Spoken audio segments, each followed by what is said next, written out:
Hey, gang. Welcome back to the Holocron Chronicles here on the Secret Friends Unite podcasting network. This is episode 125. 125 is a good number. I like it. Feel good about it. I'm Charlie Carden, I was going to say your Trek Lord of West Michigan. We're not talking about Star Trek. Blah, blah, blah. We are not, no. I'm your rebel pilot colonel flying through this deal, but I'm not really flying. Unless you can't see it because this is audio only. But my partner Peter Stein's flying. Forgot your flight suit today though, but hopefully you don't need it. It's all right.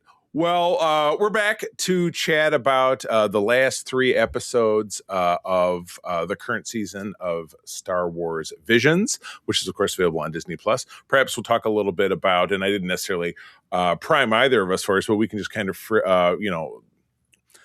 freelance is where I'm looking for. We can just kind of spitball a little bit about the possibility of this coming back, what that might look like, kind of some of our favorite stories. And again, so we'll get into all that. But first and foremost, I always want to give love, respect, and homage to the wonderful people over on our Secret Friends Unite Patreon over at patreon.com/secretfriendsunite, where you get exclusive programs. For example, Peter and I do a great show called The Facts Geek Life. We're currently covering Ron Moore's Battlestar Galactica. We're wrapping up the 3rd season, one of the best genre shows ever produced, in my opinion. And those shows are just over on the Patreon. All of our shows come out early on Patreon. We also have a separate channel just for our Patreons over on our Discord. So the metrics of this couldn't be any easier. You can jump on in, try it for free for 7 days. Your first month, half off, which could be $1 because you can stay on board for as little as $2 a month. It's a lot of entertainment for $2 to, of course, quote the Blues Brothers, which I love to do. Patreon.com/secretfriendsunite. We'd love to see you over there. And then secondly, we are brought to you in part by the fine folks at Argos Comics and Used Books here in Grand Rapids, Michigan. If you're a local and if you know about this place, but maybe you've not been there in the last few years, the shop has been around since 1975. It's been under new ownership since 2022. Crystal and Roger Haight have been running it since that time and have really changed things around, made a lot of great improvements, and it's a great place to find either of those things, comics or books. They also buy used books and comics. You can find them on Google, Facebook, or Instagram, or by Google you can find their phone number too, which is 616-454-0111. If you're a member of their pull club, which is known as the Argonauts, if you're pulling 5 or more titles a month, you're saving 10% when you buy those titles. That ain't not no nothing. It's good to save some money. But anyway, the fine folks at Argos, I've been shopping there since I was 10 years old, back in the 1980s. My goodness, when the comics were 75 cents each.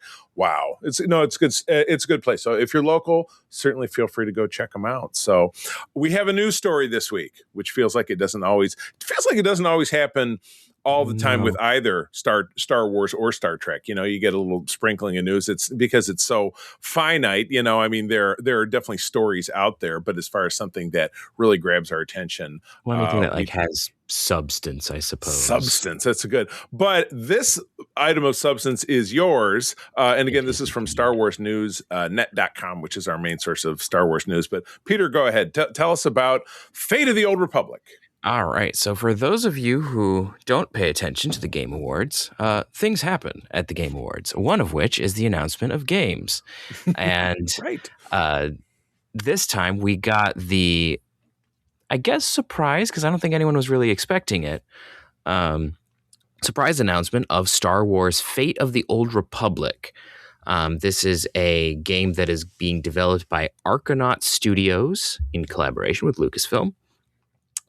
Directed by Casey Hudson, who is the director of the original Knights of the Old Republic, or KOTOR, for those of us who have played, and ye good old Mass Effect trilogy.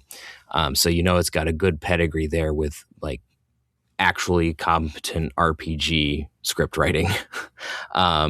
This game is supposed to be a spiritual successor to Knights of the Old Republic. What that means in terms of canon events for the games or how it ties into the current High Republic, I'm not sure. We don't have any details.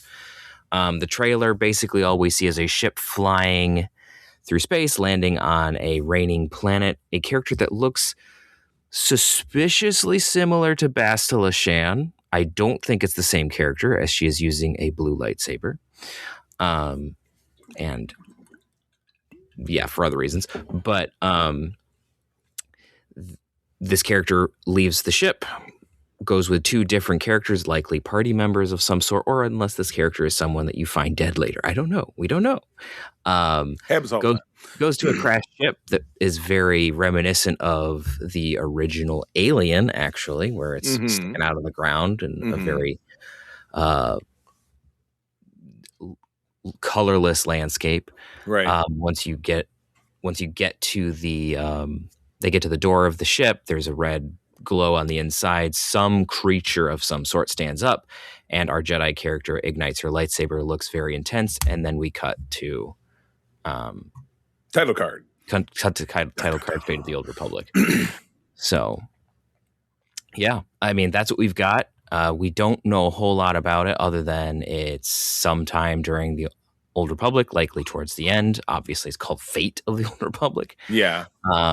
So what happens, we don't know. We just know that it's going to be an epic interactive RPG style adventure where every decision shapes your path towards light or darkness, which could be very interesting if they're bringing back the light side, dark side mechanic. Yeah. Because that's something that in a lot of games, especially if you're playing like Fallen Order, Jedi Survivor, things like that, you don't really have, like, you can use dark side powers, but it's not like your choice to use them. It's either driven by the story or they don't matter. Yeah. Whereas like old games like the original Jedi Knight, and I think to an extent KOTOR, well, not to an extent, it is in KOTOR, where depending on what force powers you decide to use and what choices you make, you either end up dark side, light side, and you get different endings and either really cool things or horrific things happening because of that. So, yeah, but I mean, we have had multiple RPGs coming out recently, different styles, obviously, like Baldur's Gate 3, Clair Obscur,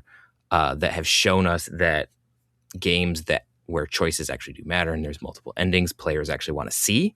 And so having a studio that is known for that, with Mass Effect and the original KOTOR, to come back and do that for Star Wars is I think it's going to be really cool. I hope, as long as this doesn't get buried in development hell.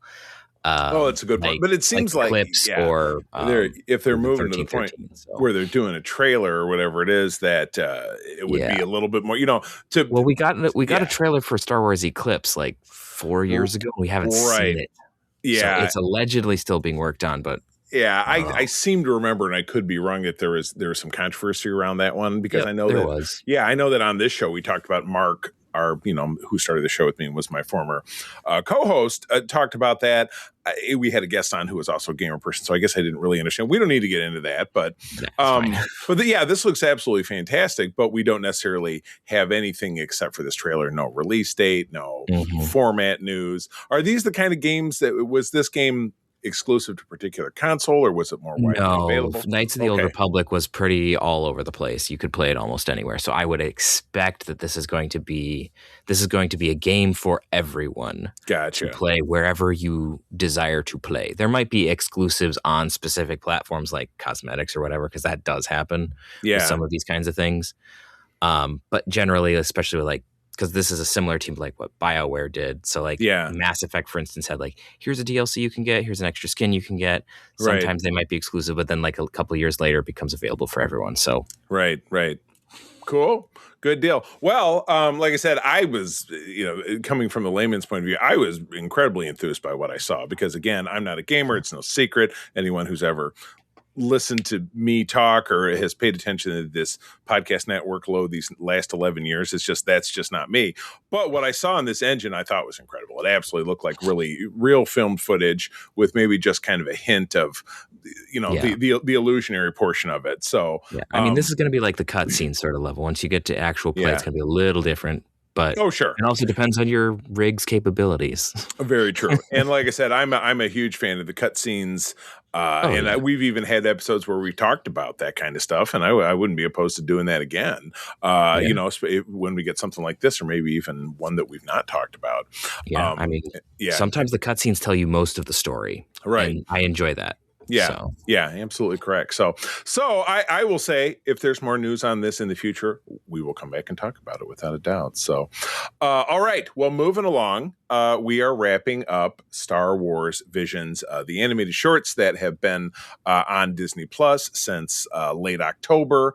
We've been covering them in a group of 3. So we'll go through the last crop here, and then we could even potentially talk a little bit about the ones that really jumped out to us, ones, and potentially where we might see the series go in the future. So, all right, let's kick it off.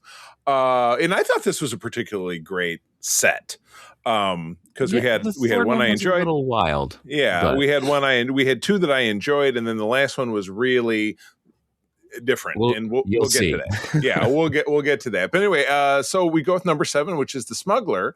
And here, get ready for me to brutalize some names, but this is from Studio Trigger. Masahiko Otsuka. Yeah, doing both the writing and directing. Apologies. As punishment for speaking out against Imperial rule, the Galactic Empire imprisoned the Zenarita royal family and imposed a puppet regime. Now, I love puppet regime because that actually gets, when we get into my notes, there was a very puppet-like character in here, and I'm going to talk a little bit about that, and I have a link for you to follow too. But on the planet Zenarita. However, Prince Arlu evades capture with the help of a female Jedi named Glinu, more about her later, who survived the Jedi Purge. The 2 recruit a struggling smuggler named Cheetah to smuggle them off-world to help by helping her cover the cost of repairing her starship. After stopping 2 stormtroopers from arresting 2 young men, Arlu reveals his identity to Cheetah, Arlu, Glinu escape Imperial forces, and a masked bounty hunter on a land speeder to reach Cheetah's ship. With the help of Arlu, Cheetah evades TIE fighters, the bounty hunter ship, and a Star Destroyer. Reaching space, they flee to the rebel base of Yavin, which I absolutely love, so it kind of brought it all back together, and I have some kind of thoughts about that as we get into this. There, grateful Arlu enlists Cheetah and Glinu's help in liberating his home world from Imperial rule. So kind of like Star Wars Rebels, really, to be honest with you. That was the driving thrust of much of that show. Now that I see the names written down, I just have to make this horrific joke. There's 2 vowels right next to each other, which makes me think of the old Star Wars legends. Are these people clones? But anyway. I love it. It starts. And my joke in the beginning was the smuggler says, "Why not make it the gambler?" Like, I think Kenny Rogers, he was a country singer. From the 80s. Yeah. If you know who he is, I think he should be in Star Wars. I think he'd make a great Star Wars character. But I thought this one was out to a hot start. The first portion, which kind of set the scene, had a great narrator that I swore I knew who the guy was, but he was just a pretty famous voice actor named Earl Balon. And even the name sounds familiar, but I'm like, well, I don't really follow his stuff. The Glinu, the older woman who we then find to be a Jedi, is voiced by Judith Light, who was the main character on an 80s sitcom called Who's the Boss? Which that may be right over your head. It's funny that it is, but the voice was familiar, so right. And she has had kind of a resurgence in her career live action. I mean, she's an older woman, of course. If she was playing a young mother in the 1980s, which is now 40 years ago, of course she's an older woman. But she's had kind of a career resurgence in a lot of different projects in the last few years, so she's out there. But And I included a link, and I encourage you to click on it. This was a joke Oxtra always used to make when we were recording on stuff, and it was the basis of Madam Web, which was our old mascot on the first version of Secret Friends Unite. But I kind of think they made a character that looked like Judith Light, have her voice, but also looked like this puppet madam. From the 70s, there was this dude. I'm just going to click on this link myself. There was this puppeteer named Waylon Flowers. Let me just read you this real quick for people who have no idea. He was best known for operating a puppet named Madam, which just had this really ridiculous, exaggerated cheekbones, this huge lower jawline, and was featured on shows like, God, what kind of shows was? I think Soul Train was one of them. I was reading this earlier. I'm going back. Solid Gold. I was thinking of Solid Gold, a special with B. Arthur Laughlin, which was a great show from the 60s, 70s. Dean Martin, comedy roast, and like all this other different stuff. that was very much of the, and then onto her own show, 75 episodes of Madam's Place in 1982. I think I've seen some of it somewhere. Yeah, so it's just I know that I just kind of took a hard left into that, but I thought, wow, that's just where that nailed me. So anyway, Madam. First of all, Wayland. The only Wayland I can ever think. I think of Wayland Jennings, and then I think of Wayland Smithers from The Simpsons. It's just not that common of a name. But anyway, cool character. Yeah, I think I instantly, I wrote that the Prince character was wearing a cap with his hair all tucked back, and we're just not figuring out. Yeah, and I'm like, this is about as suspense filled as the reveal of Padme being what was the other name that she used? Padme not being the queen in episode 1. Oh yeah, where it was like Queen Amidala is actually Padme Naberrie. Well, and she does this reveal, and anybody's supposed to, and all the Gungans are like, "Oh, I had no idea." Woo. You know what I mean? So yeah, it's just. I mean, they wouldn't have known because they didn't know what she looked like. But right, well, they didn't know anything about this guy either. But, and so he's actually voiced by one of the young kids who's in Cobra Kai. I don't know if you watch Cobra Kai. Oh yeah, but he was the one I think who is the son of Johnny. I Okay. think, yeah. And then the girl is voiced by Enid from Wednesday. I don't know if you watch Wednesday on Netflix, but that was Wednesdays. Most of the voices sounded familiar. I just didn't stick around to the credits to figure it out. Yeah, so I looked it up on I think IMDb while I was watching. So I'm like, it really. I was in the middle of doing something. I was like, move on. I don't have time. I had to do a back button a couple times. I'm like, I was looking at my notes, and then my ADD gets me distracted. I'm oh, look at that jingling keys. So I feel like this is one of the segments that had the voices that were a little bit more established. This one had some really solid voice acting. Yeah. Like some really solid voice acting. And it had some great action. It had a story that didn't really feel hackneyed. It felt very Star Wars-y. It was very much a Rebels episode in a way. Yeah. A lot of great stuff. They escaped the scene after we had described that they beat up two TKs, two stormtroopers, and then they have to break out. So they jump in a land speeder that looks just like loose land speeder, which I loved. They're getting chased by a crazy bounty hunter that looks like that one from, remember the Clone Wars shorts that Genny Tartakovsky did back in the early aughts? Dirge, the huge bounty hunter. Dirge has kind of like a, what's his face? The bad guy from Ninja Turtles. Why can't I think of his name? Shredder, yeah. Dirge looks more like Shredder. Yeah, but this guy looks kind of like he looks like something else because he's got individual goggles and a smaller hat. But for some reason, it gave me that vibe. The only part of it I didn't like between the fight scenes and the action is they did have, and this is very anime, I understand that, the kind of lame ass slow mo kick where the prince jumps out and kicks one of the TKs down. That annoyed me. So I took kind of a half point off of that. Thing. Yeah. It's a style thing. Yeah. And I said it was awesome to see the TKs get their asses stomped. Half point returned. So it ticks back up again. Interestingly, though, most of them didn't die. Like when they got taken out, they just kind of got knocked out. Mm-hmm. Mm-hmm. So I thought that was interesting, except for perhaps the stormtroopers that Gleanu dealt with. Yeah. Exactly. Yeah. So I feel like the Jedi reveal when she pulls out a lightsaber.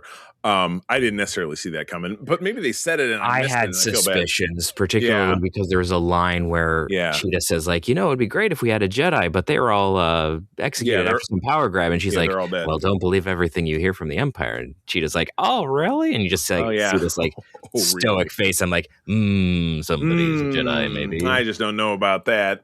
So the getaway, they have a little battle in space, see some TIE fighters, and they do that slick maneuver where they're flying up. So they have a Star Destroyer above them and they're flying towards it, but it's not quite reach. And then they do the jump into hyperspace barely across the tip of it, but it's not quite the Holdo maneuver where it would tear everything apart. But it was really cool. That ship, you just end up being impact on the surface, probably. Right? And it was a great way that never happens in science fiction, where they actually give some acknowledgement to the fact that space exists in these three dimensions, and there's not really up or down or sideways. It's just wherever you're at. So I enjoyed that, and I love that they showed up on Yavin. It kind of looks like you see a guy in a rebel trench coat in the distance. That almost looked like General Dodonna way over yeah, there. didn't have the gray hair. Or maybe not Dodonna, but yeah. But I think he didn't have like the white hair in Rebels. But it's one of those guys that we did see in but not Draven, because Draven had a shorter jacket. Yeah, not. And I love it. And yeah, then they get back together, and then they take off, and like I said, kind of teeing up a sequel, which, doing that, start your engines kind of thing, like, oh, we've leaned so hard to make it a sequel. I kind of let it go here because this is a short, and it was well done, and it's just not that kind of environment where they really have to do that. So I like it. And I know one of the segments, and again, I look back from my notes from last time and I didn't see them, but because I usually just copy my notes over this one. So I can't remember which episode I said I liked the most so far, but this one, I liked a lot. I absolutely loved it a lot. Very good. Yeah. I gave it a 9.5. Yeah. I dialed a point back, and then I dialed a point back up again. So it's either 9 or a 9.5, because I didn't, the flying kick thing kind of got on my nerves, but yeah, they made, it was an homage to Rebels. They put it in that rebellion era, which is where I kind of live in Star Wars. It wasn't too heavy on the Jedi stuff, which sometimes to me gets a little tiresome. So I loved it. Yeah, like I said, 9.5 for me. Yeah. Probably pretty similar. I didn't put ratings on them, but yeah. This one's really good. Well, I certainly put a rating on the second one, because boy, do I have a lot to say about this. This one was different. Yeah. I liked it, but it was different. And the last one gets even more different than that. But we won't put the cart before the horse. But number 8 is The Bird of Paradise. Tadahiro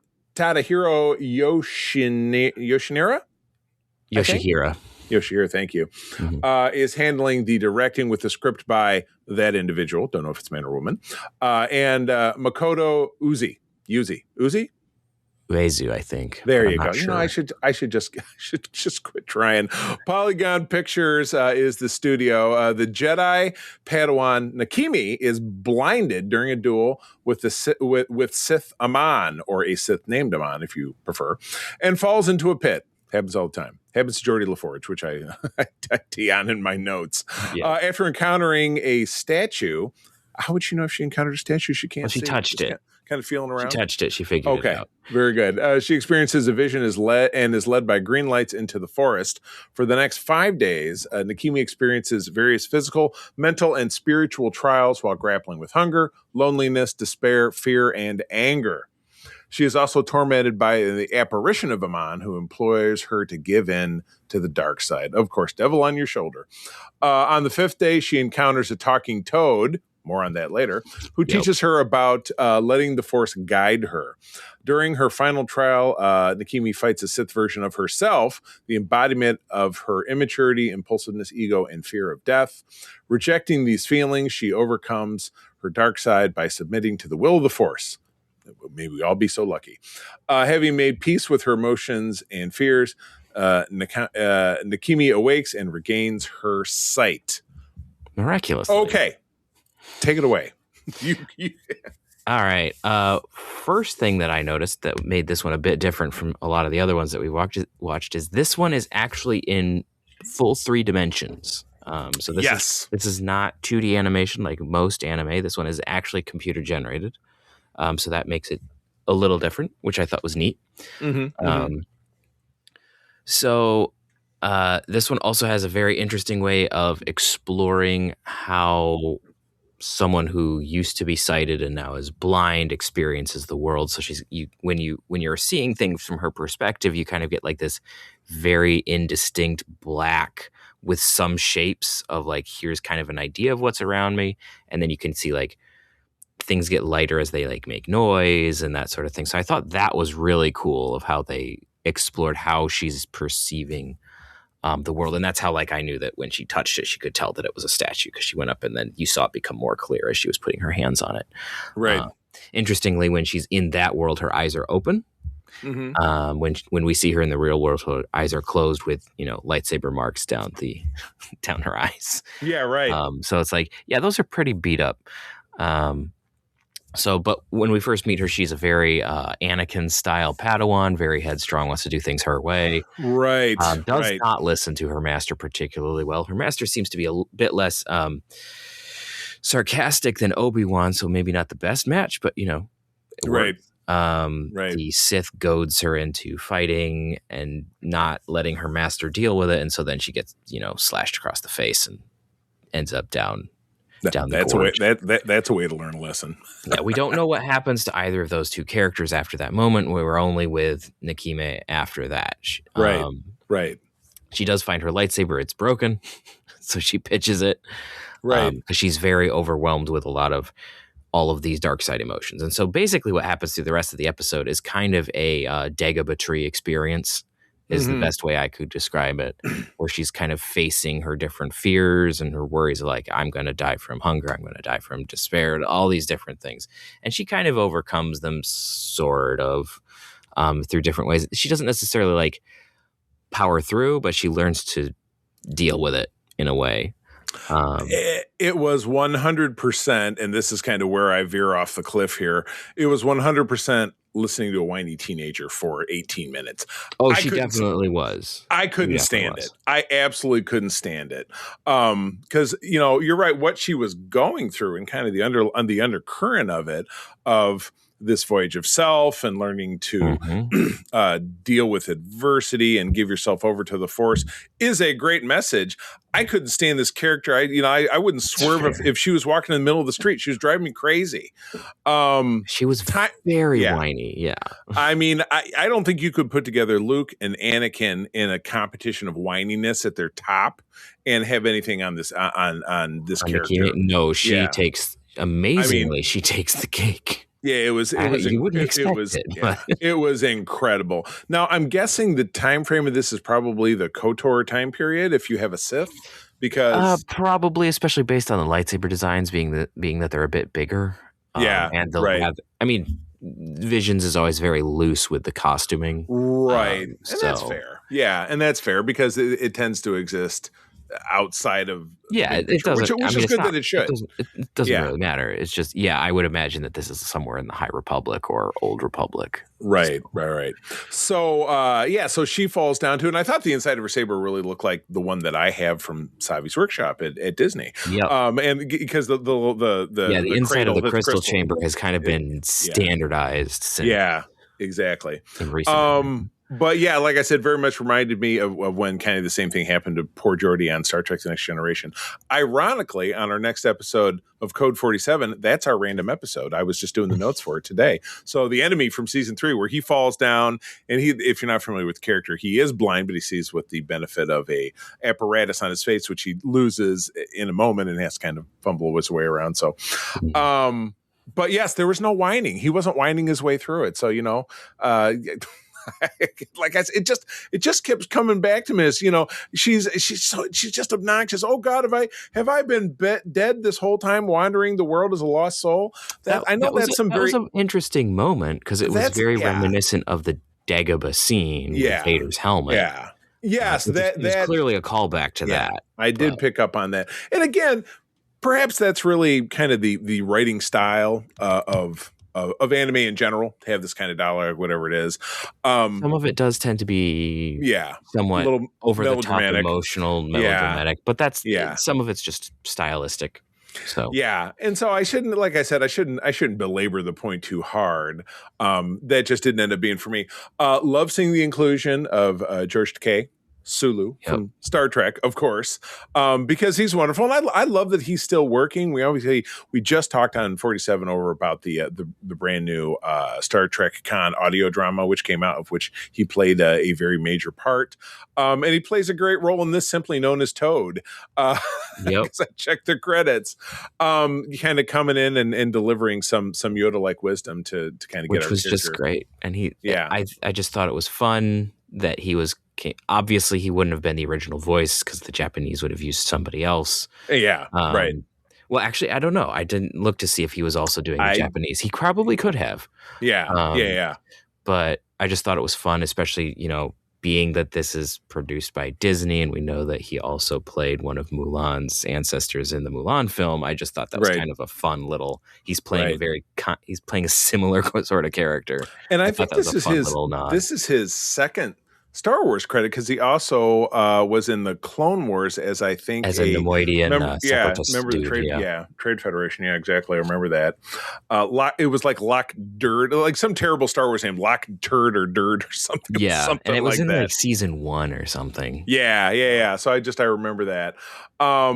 But yeah, I wrote great cameo appearance by The Rock from The Lion King in the last shot, because she climbed on a rock. I was like, she's going to pick around and throw something off the top. So I feel bad, because I feel like for the right person watching this, young girl, somebody who loves anime, whatever it is, this could have been a 10 out of 10. But I could not let go of how much I hated the character in this.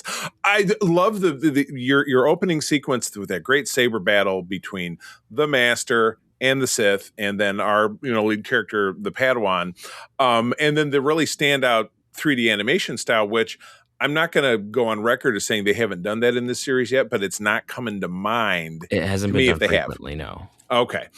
So I really like that, but I just her winding her way through this entire sequence, it made me not really care at all what happened to her, because I'm like, why don't you just stay down there? So this was like a 6 out of 10 for me, which again, part of me feels kind of bad about it, because I feel like there's a great, very Star Warsy kind of journey in here. There's very much a sort of hero's evolution journey. I mean, it's not quite a hero's journey, but it's in the same vein.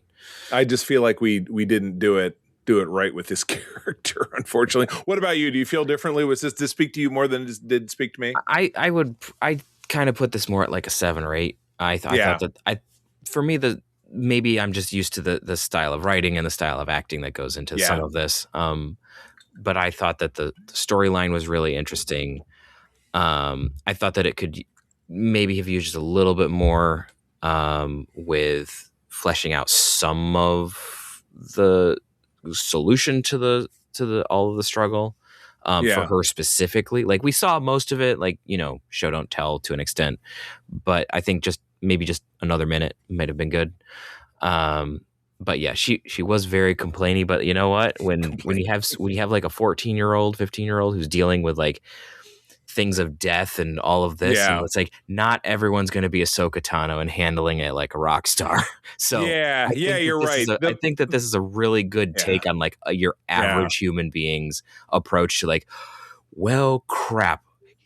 Aren't these the consequences of my own actions, and something horrible might happen? Well, damn. Right. So I think that this is a really good exploration of that. I appreciate that. Absolutely. All right. Well, let's take it to the end, and then we'll do a little wrap up, and then we'll call it a day. So, episode 9. What a radical departure. So this episode is just called Black, and it's in capital letters in this. But Shinya Ohira, doing both writing and directing. David Production is the name of the studio. A psychedelic story consisting of a montage of shots and visions from the point of view of an Imperial stormtrooper experiencing defeat at the Battle of Endor. While dodging falling debris amidst the destruction of said Death Star, Stormtrooper is haunted by visions of his past. He also grapples with another Stormtrooper through various landscapes and scenario. The Stormtrooper survives the ordeal, albeit bruised, battered, and haunted. I got to tell you, and I didn't take very many notes. I was sitting staring at the screen like, what is happening? I think, because April and I were watching it this morning, and I'm trying to take some notes, but I'm looking over at her face and just kind of like, I wrote, and then it had a very contemporary soundtrack. While the singing did sound, it was potentially Japanese, it was set to really a jazz background. And I think Mark, our old cohort who ran the show with us, was fond of referring to the devil's lettuce, but I simply called it a jazz cigarette. This felt very drug fueled, without a doubt, because they describe it as psychedelic. It's all over the place. It was a lot of kind of screeching dissonance. And the two Ks, there was a red and a green wrestling with each other. Isn't red green like a kid's game? for some red reason versus that blue red blue is a okay. thing. Yeah. All right. So, but yeah, it was only 12 minutes, which is merciful because I don't think a full 20 minutes of this would have been bearable. Yeah, there was like no dialogue to speak of. It's entirely visual. There's not a story in the more traditional sense. But to be perfectly honest with you, I found it really bold because there's nothing of this type that I can think of exists within the series, within Star Wars storytelling, or really anything else that I can think about. Although I'm sure there is a I think a there's sub-genre of this somewhere. Some of this does exist elsewhere, and I think there are some anime that do sometimes lean into this, probably made by the same people. Right. Yeah. You would think, if you went back, and I don't know how you would really search, their work and how exactly that would shake out. But yeah, I watched a lot of it in awe because it's just this kind of visual feast of what's going from here to here, because you've got this great framing sequence where you have what almost looks like kind of almost like a moving squiggle drawing because it's a black background, but you see, clearly that it's Death Star 2 because you can see the shape of it being semi-completed. You're seeing the rebel ships flying around and then fly in, and it's destroyed. So I'm trying to figure out. So this stormtrooper couldn't have been on the Death Star. Was he on Endor and just watching it explode? Not clear because because the way that the story pans out, it almost looked like he's one of, because the stormtroopers are fighting each other, so it looks a lot to me like this is like what's happening in those background blaster shots that you're hearing while Luke is seeing Vader die. And it's funny. I saw a meme about that. I've seen this over the years, but it said, "Hey, those blaster shots you hear in the background while Luke is, weeping over his father as he's dying was people shooting each other to get on whatever ships were left to get the hell off the Death Star." That people just said, well, okay, well, your lieutenant there is saying, well, you only got one seat left. Like, you sure do. I got a gun and you don't, so I'm going, and you shoot him, so. Yeah. I think it's something like that. And because the way that some of the stuff panned out, it looked like somehow he survived. One of them survived getting into a TIE fighter, and one of them survived like being on a piece of debris falling through the atmosphere, which doesn't make a whole lot of sense. That's not really real. Yeah, I mean, but then doesn't he see now? Is he? I feel like so much of this is like really wide open to interpretation. Yep. Does he fall? I feel like in that because it says in here always having visions of the past, whatever it is. It looks like then they are in a snowy environment, so maybe it's Hoth or something similar. Yeah. But they're not dressed as snowtroopers, so that part of it is kind of weird. Maybe it wasn't Empire, maybe it was another. I mean, there's so many different snow planets. We see like 3 or 4 of them during the Clone Wars. We see another, or just planets where they have seasons like we do here in Michigan. Or just a normal tropic, a normal planet that actually rotates. Right, exactly. Yeah, you don't just have one weather system. Not everything's a desert, you know what I mean? Like Tatooine or Vulcan. And planets lean. Yeah, seasonal basis. Lean, not mean. So I couldn't really figure out the end of it. It's kind of funny when his mask is broken. He's a dead ringer for one of the G.I. Joe characters called Rock and Roll. He was the heavy machine gunner in the 82 series, the first series, who was a guy. This always cracked me up because, in the Army, they have very strict rules about grooming. Everybody has short hair. Nobody has a beard. You can have a mustache. It's allowed. I mean, your brother's in the service. You know this. But it's just funny to see. So this character I'm referring to was the rock and roll surfer heavy machine gunner guy with a big old blonde beard and long, kind of a little bit too long blonde hair. That's what this dude looked like to me. But the interesting thing is that the two characters look very, very similar. Like one has kind of black hair, I think, and the other guy has blonde hair. And it almost seemed to me like it was two personalities of this guy warring within himself, trying to come to terms with what just happened. Right. Like, it's kind of like an internal struggle of, are we the baddies while everything's going to hell? And I think that might be some of what's going on here. But again, it's so just out there. I'm not entirely sure. Yeah, right. Oh my gosh. Yeah, so I couldn't really figure out. So yeah, I gave this, and again, I gave this an 8 out of 10 because I admired the fact that they stuck up, they decided to step up and do something so crazy. Now, I know back in, I think it was the first season of this, they had one that was just an extended like music video, which drove me nuts. But if I'm to reflect on that experience versus this one, they were doing something different. I feel like it definitely appealed to somebody. This appealed to me just because it was off the wall. It was kind of nutso. That's and you know, and then talking about as we will in a moment, talk about the season as a whole, and really kind of the product, the show, this installment of the franchise as a whole. The purpose in handing, you know, lots of people really want to come down on, oh, Disney ruined Star Wars and this thing and that thing and blah, blah, blah. And what people might be saying about Star Trek when Starfleet Academy comes out, because I've seen the first episode, because I have as a member of the media, I have a screener and I've watched that first episode. I've talked to two people who have also watched it, and I'm not going to name any names, one of whom enjoyed it, one of whom absolutely hated it. And the person who said they absolutely hated it, the notes coming from that, and again, I'm trying to tie this back to what I'm talking about here, is, well, you know, it was very unoriginal, and I could see through everything that was happening, and I'm like, well, what's left to do that's original in a franchise, in this case, that's going to be turning 50, or in the case of Star Trek, which is going to be turning 60? You know what I mean? It's like The Simpsons. You know, South Park and The Simpsons, where the gag, oh, The Simpsons did it first. It can be done again. You can always try to look for new things to do, but sometimes they just aren't there. They found a way to do something new and different here. And while it was nuts and it just looked like they were tripping balls the whole time and having a puff of that big old jazz cigarette, I enjoyed the fact that they went out there and did it. So I was impressed by that. Yeah. I thought it was just way too weird. I enjoy weird, but sometimes it's just like, I like a story, and I just it was too disjointed for me. Yeah, you're right. There was no story. Well, it was basically like the Death Star is blowing up. I'm losing my mind. I survived the Death Star blowing up. I was either on the planet, or I survived on a piece of debris falling, or I was in a TIE fighter and I crashed. It's unclear. And all I got is this. And all I got was missing an arm and some broken armor. Cool. And it's like, okay, all right. Yeah. I get it. It's traumatic to be on a space station that explodes. Understood.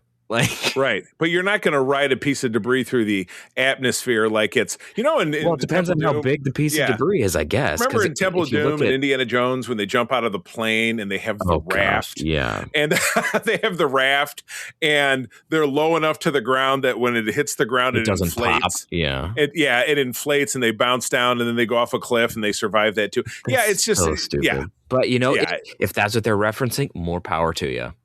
Could be. I can't think of another example, but I mean that's the one that comes to mind for me. I mean, the only reason that I say that maybe he rode down on a piece of debris is, you know, in Rise of Skywalker there was massive pieces, and if there's a little dude on the back of that massive piece, that may be enough of a shield that you could survive. Right. Maybe. Right. Although the impact would kill you. So I don't know. And that planet all that debris crashed on that we saw in Rise of Skywalker was well, it was a temperate planet, so who knows? Yeah, right. So yeah, we could be way too inside baseball on this. That there's no doubt that's a very strong. It's just a psychedelic trip about the Death Star blowing up. There's nothing to read into it. Who knows? Puff on that on your electric lettuce with Yoda. All right, so okay, so the season's over now. Mm-hmm. So give me your thoughts, if you have any, about the season as a whole, and then the franchise entry as a whole. What works and what maybe can be done better, or does it work at all? Maybe it doesn't work at all. I mean, what do you think? Yeah, for this season, I thought that this was a pretty solid entry into the whole thing. We had some really good episodes. We had some really nice continuations. With like the Ninth Jedi. Yep. The Payback. I think the Lost Ones is also a follow-up.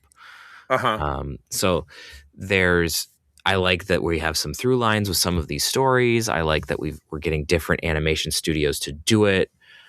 So I think that this one was a pretty solid one. It had some really good stories in here. Obviously, there were some that, like, when we were talking about it, like, we may not have liked as much. But as a general rule, we liked more of them on average. I think the only ones that we kind of struggled a little bit were Yuko's Treasure, because it was a little cutesy, and I think that you didn't care for that one as much. Yeah, true. And then for this one, The Bird of Paradise, which was a little whiny, and then at least for me, for Black, which was just like, what is going on here? Yeah, jazz cigarettes, absolutely. But as a general rule, I think that this was a really solid installment. We got to see a lot of different people doing Star Wars, trying different things, doing different art styles, and I thought that was really cool. In terms of the project as a whole, I think it's a really neat idea. To allow other people to access, as Filoni says, to the toy box to just play with things. Yeah. And I mean, anime has been using Star Wars stuff forever. Like you watch most science fiction anime, and there's gonna be a lightsaber. There's gonna be something that reminds you of some Star Wars element somewhere. Some of the movements of the ships. I mean, a lot of it is because a lot of the Star Wars ships are just straight out of World War II dogfights. So that's right. But the feel is there. So I think that this is a good project. And even though we have some weird ones, like as I've said when we talked about episodic television, like I enjoy seeing the really wonky bottle episodes, in part because I know that it's not the only thing I'm getting. So you can take those big swings. You can have a Black and then also have the smuggler. So you can so you can have that balance where like someone may not like that particular episode, but they love the next one.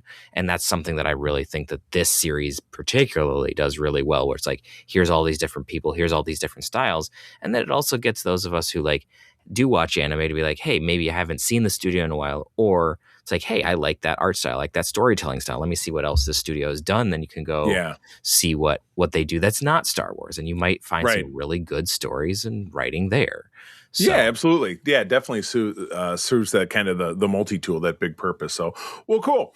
All right. Well, that wraps up not only Visions. I'm not aware that there's going to be another series of this. I don't know. I don't know. Heard, but that doesn't rule it out. Yeah, exactly. We get, but I didn't know there was going to be a third one. So exactly, and this will be the last bit of new film content that we have until potentially we get to a May the 4th release, which is kind of what I'm anticipating. And then next summer with The Mandalorian and Grogu, or Groglet if you prefer. But in the time in between, we're going to dive into the world of Star Wars comics, which we've not done on this show for a while. So I'm kind of looking forward to that. But in our next episode, we're going to have a very special guest, the number one Ewok lover that I've ever met. That would be my wife, April, who I'm trying to remember if she's been on the show with us before. But we're going to talk about the other made-for-TV Ewok movie, which is the Battle of Endor. Yeah, so that'll be our New Year's Eve post-Christmas episode in a couple of weeks. So we will see you back for that one. But that's our show. Everybody, thanks for tuning in. Peter, where do people find you out there? You can find me around the interwebs at Petrus Aquinas on most social media platforms. I'm not terribly active, but if you poke at me, I might say something. Generally, I'm more seen on our Discord, the Secret Friends Unite Discord. You can also find me over on ELH's channel and Twitch, where we do Star Trek Adventures role-playing games, and you can find me behind the scenes on Starship Excelsior. Totally awesome. Good stuff. I can be found as not only Secret Friends Unite, because I run those social channels on all the big social media engines, with the exception of X. I don't mess with X. But you can find me individually as at the C3 on all of those. That's TheCeeThree. I also do shorts on the Secret Friends Unite TikTok, which is mirrored on our Secret Friends Unite YouTube channel. My little kitchen chats, or sometimes I do them from my home office, or I'm just talking about stuff that I'm enjoying. So feel free to tune in and leave notes. I did get somebody to write a letter that I need to respond to that's sitting in our Secret Friends Unite email box when I was talking about something that I learned when I was at Motor City Comic Con about Marvel strategy for having all new series only be 10 issues and then they chop it off, which I think is kind of a weird development. So I had some notes on that. So if you were the person who wrote that to me, I will jump in there and respond to it at one point, but I do appreciate that you're listening. I think that's really awesome. But with that, we will bid you adieu. I will tell you as always that sharing is caring, and to keep on trucking. May the force be with you. This podcast is part of the Secret Friends Unite podcasting network, available on Apple Podcasts, Spotify, and podcast services around the galaxy, as well as video on our YouTube channel. You can support Secret Friends Unite by becoming a Patreon member, get bonus programs and more over at patreon.com/secretfriendsunite.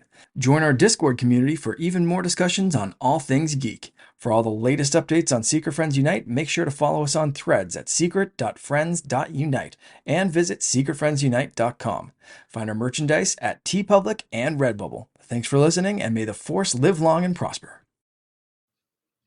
Hey, Secret Friends Nation, thanks for sticking around after the credits, or if you're watching us on YouTube, thanks for tuning in. I am joined by a friend of the show, super great guy who has been on with us many, many times before. This is actor and, dare I say, philanthropist, Mr. John Billingsley, who was the wonderful Dr. Phlox on Star Trek Enterprise, as well as a number of other things. John, it is always awesome to see you. How are you? I'm wonderful. I think you have to be able to write checks with more zeros than I'm comfortable writing to actually be a philanthropist. Do-gooder, I'll take that. How about do-good? Oh boy, it sounds like it should be on the old Batman show. Oh, do-gooder fighting the Joker. Yeah. Well, John, I wanted to slide you in here because, you know, we got some crazy stuff going on in the country these days. We're just getting off a government shutdown where SNAP benefits were pinched.